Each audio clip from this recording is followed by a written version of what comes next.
one last whirl with our friend Christine O'Donnell. She did the Tonight Show last night. She spent some time backstage afterward. Take a look. What are you up to now? I'm not sure. I think we have a couple meetings and we have a dinner. All right.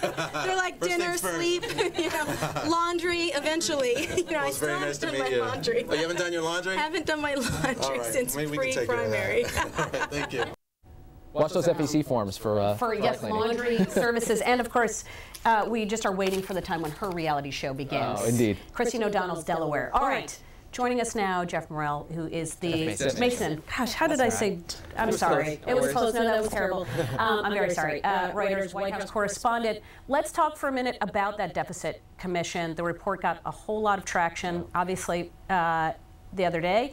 And why do you think they put this out? I think it's clear that they brought this report out now because they're looking to send a signal that we've got some ideas, but we may not have the support in the commission. So they want to get some attention now. We want to get out the fact that there are some things that we can do here to cut the deficit, and we want to make sure it's on the table before the vote. Do they have support outside of the commission even? There were commission members who said they didn't like the thing. Right. There was not a lot of ringing endorsements, even from the president, who appointed these members. It's very interesting that the White House is taking a wait-and-see approach, and they clearly gave the signal that, thank you, we're glad this work is here, but we're going to wait until the actual deal has been made. And yeah, you're absolutely right. There are Republicans and especially Democrats who are saying, not going to play ball. Well, have you seen any of these Tea Party candidates, many of whom ran on many of these similar platforms, right? We need to talk about entitlements, we need to make significant spending cuts, even ones that are not popular.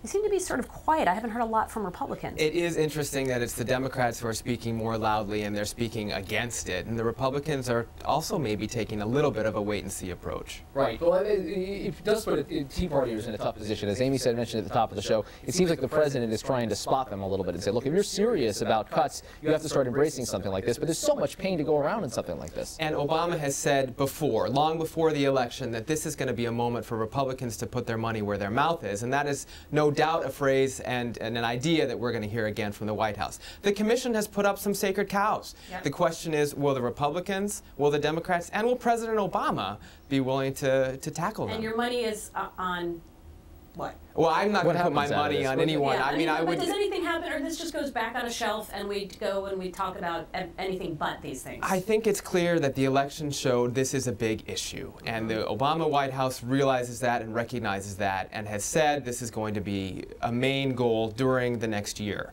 The question is, as you rightly say, will they actually make any movement or not? I think the president will try, but I'm not sure he's going to tackle the sacred cows. Well, he does see I think the White House sees an opportunity here to split Republicans, if nothing else, and they're looking for areas like that in the wake of the election. And they will want to look as if they're doing something too. Exactly. That's right. Exactly. All right, Jeff Miller. Thank you, Jeff Mason. We're going to keep. NAM name is good. Jeff Mason. And we have to spell it correctly. That's right. We'll spell it correctly. Exactly. That does it for this edition of Top Line. Keep us on Twitter, twitter.com/Rick Klein, twitter.com/Amy E. Walter, and we'll start our own writing campaigns as we speak. Yes. Thanks.